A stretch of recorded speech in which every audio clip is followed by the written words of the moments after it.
श्री गुरवे नमः। बंधुओं, आज संसार का प्रत्येक व्यक्ति सुख प्राप्त करने के लिए लालायित है। हर व्यक्ति चाहता है मुझे सुख प्राप्त हो। इसी प्रश्न को लेकर के एक बार इंद्रप्रस्थ में युधिष्ठिर जी ने श्री कृष्ण से पूछा, प्रभु हम तो आपके भुआ के लड़के हैं, भुआ के संतान हैं, हमें तो रिजर्वेशन मिलना चाहिए, परंतु साधारण मनुष्यों में नहीं हुआ, वो हमारे साथ हुआ, ऐसा क्यों?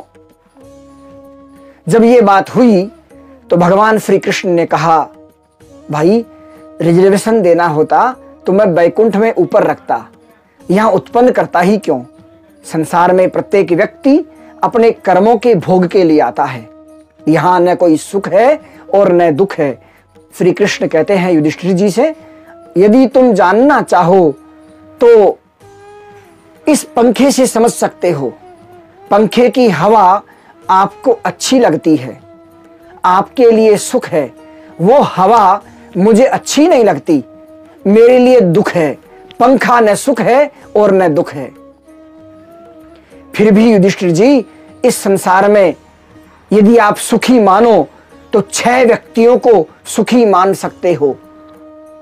अर्थागमो नित्य मैरोगिता च प्रिया च भार्या प्रियवादिनी च वश्यश्च पुत्रो अर्थकरी च विद्या षड्जीव लोकेषु सुखानि राजन्।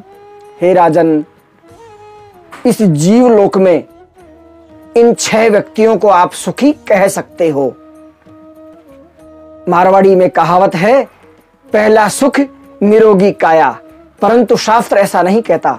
शास्त्र कहता है कि पहला सुखी वो है जिसको नित्य ही अर्थ का आगम होता है। जिस व्यक्ति की महीने की 50 लाख रुपए तनख्वाह है, वो 25 तारीख से 30 तारीख के बीच में सुखी नहीं, परंतु जो व्यक्ति 50 रुपए चाय को बेच करके रोज कमा के ला रहा है, वो सुखी है, क्योंकि उसको पता है मुझे इतना खर्च करना है और इतना काम में लेना है। जिसके पास नित्य अर्थ का आगम होता है वो सुखी। दूसरा सुखी जो स्वस्थ हो, जिसमें निरोगिता हो। तीसरा सुखी प्रिया च भार्या। इस संसार में सुंदरता का कोई परिभाषा नहीं। भगवान कहते हैं खुद को अच्छी लगने वाली पत्नी मिले और फिर वो मीठा बोलने वाली भी होनी चाहिए। प्रिया च भार्या प्रियवादिनी च। खुद को अच्छी लगने वाली पत्नी तो मिले, परंतु हलवा बना करके कहे, ठूसो माँ जी के समय में भी खाया था क्या, तो वो फिर हलवा नहीं रहा। प्रिया च भार्या प्रियवादिनी च। और सुखी कौन? चौथा सुखी प्रियवादिनी, जिसको पत्नी मिली हो। 5वां सुखी वश्यश्च पुत्रो। किसी को ऐसी संतान मिली हो जो अपने माता पिता का कहना माने और अपने शुभ कर्मों से अपने पूर्वजों की कीर्ति को बढ़ाए। और छठा सुखी वो व्यक्ति को ऐसी विद्या आ जाए कि चाहे तब पैसा उत्पन्न हो जाए।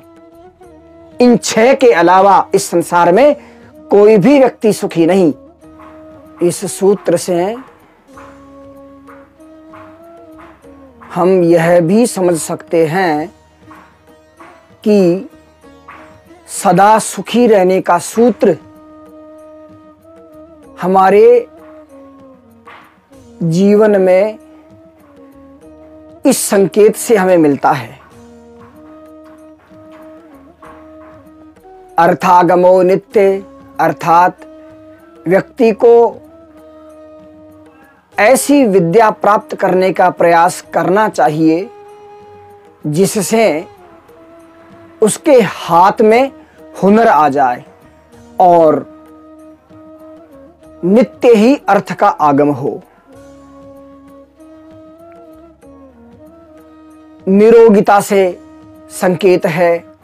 व्यक्ति को अपना जीवन शैली इस प्रकार की बनानी चाहिए जिससे वह निरोग रह सके। प्रिया च भार्या तीसरे सुखी से संकेत है कि हमारा विवाह है जिससे हुआ है, नियति वश जो हमारी पत्नी है, हम उससे बहुत स्नेह करें और पत्नी को चाहिए यदि वो सदा सुखी रहना चाहती है तो प्रियवादिनी बने, मीठा बोले। संतान को चाहिए कि वह अपने शुभ कर्मों से, अपने आचरण व्यवहार से अपने माता पिता को प्रसन्न करने का प्रयास करे। इस सूत्र से यह भी संकेत मिलता है। धन्यवाद।